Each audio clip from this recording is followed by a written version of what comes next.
Good morning and welcome back. Yep, find me, as I said at the end of my last Trent vlog, you find me on the Severn again, back up on the Severn. So in a peg I've never fished before, and amazingly the car is, I don't know, 30 seconds from where I'm sat. You never get that up on this stretch of the Severn. Normally I'm walking for miles, or not miles, but a long way. So yeah, I've dropped in here, had a little cast around when I first got here. I've got, and if I pick the camera up and try and show you, on this far margin over those bushes over there, basically if you cast there and let the lead come along, you've got a gravel patch running right along, keep my fingers in the right place if I can, and dead opposite me, I'm not good with the fingers, there's some like dead branches maybe you can just see, and it ends under there, there's still nice gravel. So I've been feeding ground bait along there for, well, it's not an hour yet, I've been here 45 minutes, been putting bait in, and then on the middle here you've got just down from the rapids where the water starts to disperse. So if I go that way you can see quite a flow because there's lots of rocks and things, and you come along the middle here, come along, and it's gravel, and then it drops down, and I would expect barbel to sit in that spot. So again, I've been putting hemp and pellets on that middle line for 45 minutes now. I mean, this is a peg that's just got too much water and too many good spots if I stand up.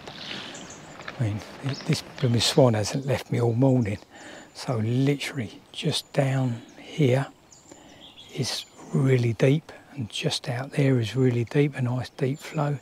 Again, where you've got it shallower in the middle and then dropping down there. And then over the back where trying to do my fingers, I'm useless, where the flow is and the crease ends on that distance crease, again you've got some nice depth over there, and that's somewhere that I may, if nothing happens on those first spots, or definitely go and fish down that end as well, have a few casts into there. What I'll probably do is, whilst I'm fishing over there, let's put this camera back down and carry on this. Give that an hour. If I can't get a take off of there, all the time I'm fishing there, I'm also going to bait up that area down there. Then if I can't get anything off of there, I will put a cast into there, but it will have had an hour of bait as well. So I just feel really confident today. That middle line feels really good. As I said, I'm going to sit on my hands. After I've turned this off, I'm going to make a cup of coffee, put a bit more bait out. By the time I've drunk the coffee, that'll be a good hour and 10 minutes. It's had bait trickling in there. Hopefully some fish have moved in and ready to get their mouths down for a feed. Rigs wise, done my usual 2.5, 3 foot, 9 pound hook link. I've got the rod I'm going to put over the back. I'm starting off on a oozing pellet, and the rod down the middle, I'm just going to put 2 little, I can't even think what they are, 2 little drilled pellets, might be sonu baits, possibly. can't remember, been in the bag for probably years, but yeah, that's what's out there. If nothing happens on that middle rod, I'm going to try some the method feeder in there. I've just made up a bowl of pellets earlier on. Someone asked me about how you make those.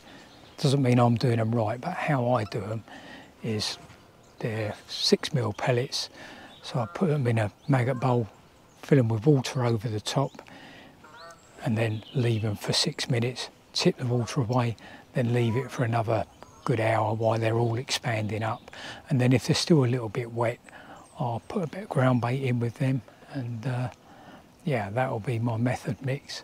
I know certainly Pete, who I spoke to the other month up there, he makes these up the night before and leaves them in the fridge. So everyone does them differently, but I think the basis is the same.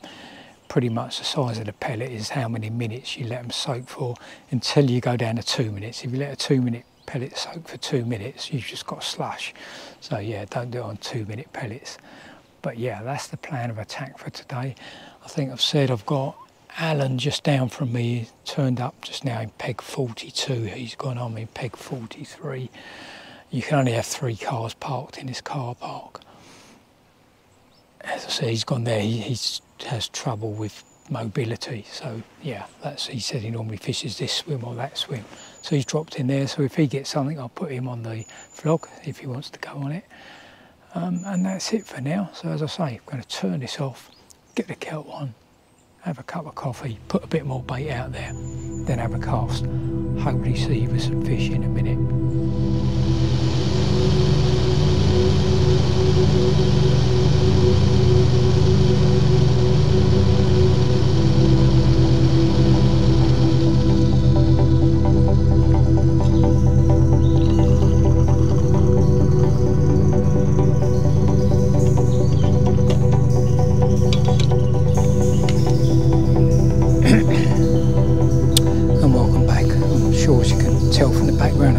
Peg now, and the sun's come out.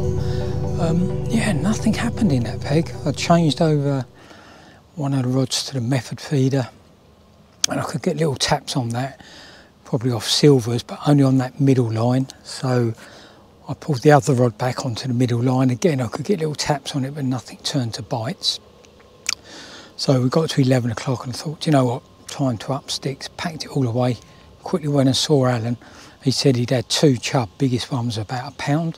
So yeah, not great, but better than I was doing. As I said to him, I'll take £1 chub at that point in time. So I've come up to a stretch now. People who fish the club know that this stretch along here is Barbel Alley. Just because I did say I was going to fish different swims at ones or pegs that I haven't fished before, but I just wanted to give this a go. I thought I might get a quick fish and I can move off again. So came in here, cast out, first cast before I'd even really got anything set up, barbel bite, got him on into the snag, hook link cut. So that was that one. Set it back, that was on luncheon meat, set it back up again, put it out again, straight away another bite, chub bite this time, again into the snag, hook link cut off. So I decided to make the hook links up. I've got some 12 pounds end gauge as well, so I've changed the hook link up to 12 pounds. Put one out on the meat, and I put one out on the method actually over the back, and I had a bite. What happened? I had a bite on the meat, a great big hoop over, but nothing was there. So I wound that in, and then I put a bit of pepperami. Put some pepperami on that one. I thought at least the little fish can't knock it off or anything. So put that out. Brought the other rod in, put a bit of luncheon meat on that one, put that out. It'd only been out a few seconds, and a sorry, I think I'm going to get a bite on that rod. I'd guess 5 pound chub. So put that one back, cast that back out, Had the GoPro running for ages, no bites. Battery went flat in the GoPro. As I went to change the battery, bite on the left hand rod. Got that one in. As I got that in the net, a barbel in the net resting, right hand rod on the pepperami went. That was a chub, so I got that one in. Let them both rest, managed to unhook them in the net. Got them up on the bank. Weighed the chub because it looked good. £6.2 the chub was. So my PB's £6.5, which was a couple of winters ago up in the kites pegs. So 6.2, yeah, that's a good chub. And then the barbel, as I had the scales out, I weighed that was 8.4. And interestingly, the barbel had a little size 16 hook link in its dorsal fin as well. So obviously somebody's lost that, foul hooked it and lost it, and small hook. So anyway, that's where we are now. Now the sun's fully up, I wouldn't expect to get any barbel now. I would expect they're probably not there now. But I'm not going to move yet. I'm going to stick it out here for this afternoon and see if we can get some chub or something out of it. And then I may have one more move. I may move up into the meadows. If you've watched my vlogs on the Severn, you know I quite often go there. It's just my favourite place to finish the day up. And you can normally get a barbel in the margins just before dark. So if I don't have anything else, I will update this when I'm in the next peg or when I'm packing up, whichever one I'm doing. So see you then.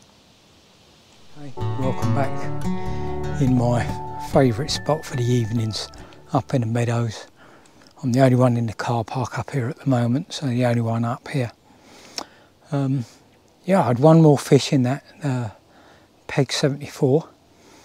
Another £8 bar. I didn't weigh it, but it was, the other barbel was 8.4 and that was very similar size, so I'd guess it was another £8 barbel. So it was a really good move. 2 barbel, 2 chub, 1 lost barbel, 1 lost chub. So could have been 6 fish, but I'm happy with 4. If nothing else happens, I don't catch anything else, that's fine. But yeah, I'm not driving home at, it's 4:30 now, I'm not driving home now. Can sit here till 7 o'clock, so I've got 2.5 hours to try and winkle one more fish out. As I've said before in this one, I'm just going to fish this little inside line, rod length out, and see what happens. You can normally nick a bite off of this inside line up on here. I don't know what else to say about today. There was a guy, I didn't know he was in the next peg along from me. I didn't know because there was one car in the car park when I went in peg 74. And I'd walked up to 78 and that guy Peter was in there. And I'd assumed that was his car, but it turned out there was someone actually in peg 73, albeit I wouldn't have known and you can't see him from where I was. But he walked up and had a chat. He'd had, I can't remember whether he said 1 chub or 2 chub, but no barbel.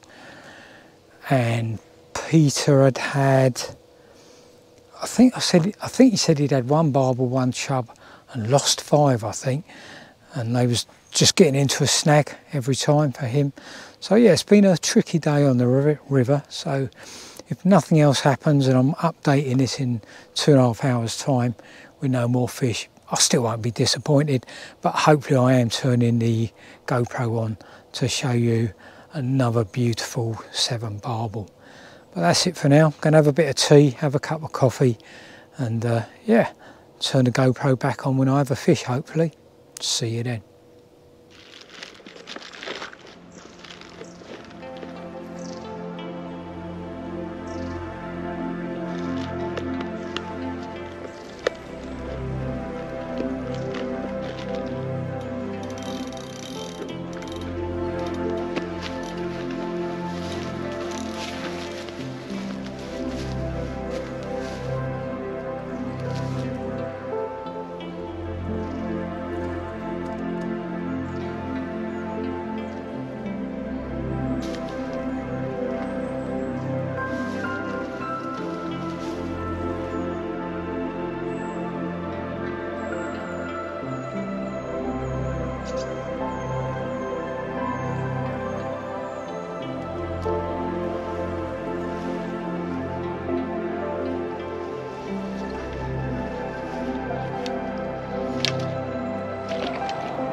wrap the flog up now. The rods are still out, but as you've hopefully seen, if I've captured it, another two small chub on this close-in rod.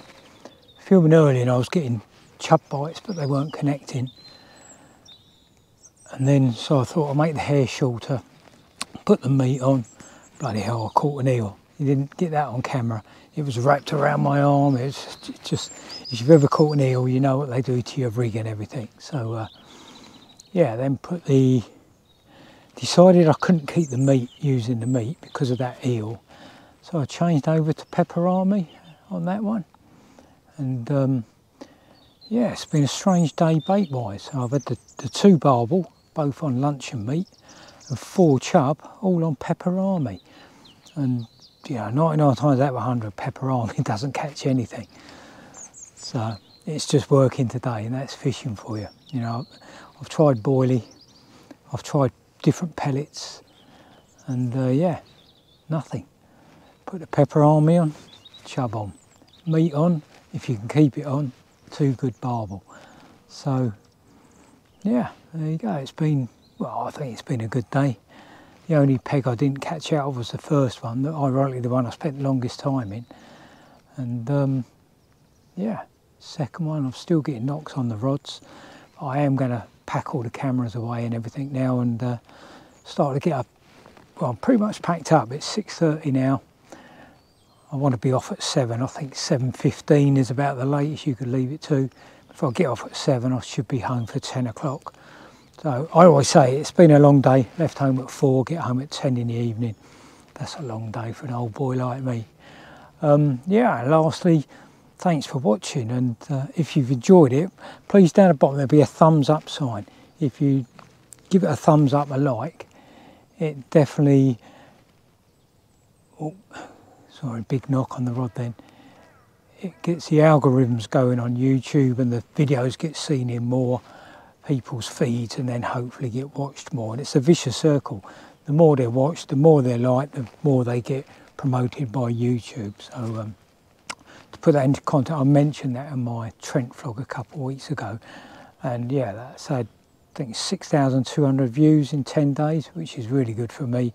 And something like 140 likes. It's definitely the more likes and the more comments is getting it promoted by YouTube. So yeah, thanks for the people who have done that. My next Barbel trip will be back on the Trent. Not sure where. I put in that Fiskerton vlog. You know, if anyone locals wants to give me some inside knowledge or spend a day with me, put me on some spots that they know, or not spots, a bit of the river they know. And someone did respond, a guy called Craig. So hopefully in the next couple of weeks or so I'll get a trip out with him and see if we can catch some more Trent barbel. But that's it for now. Thanks for watching. See you on the bank in the future.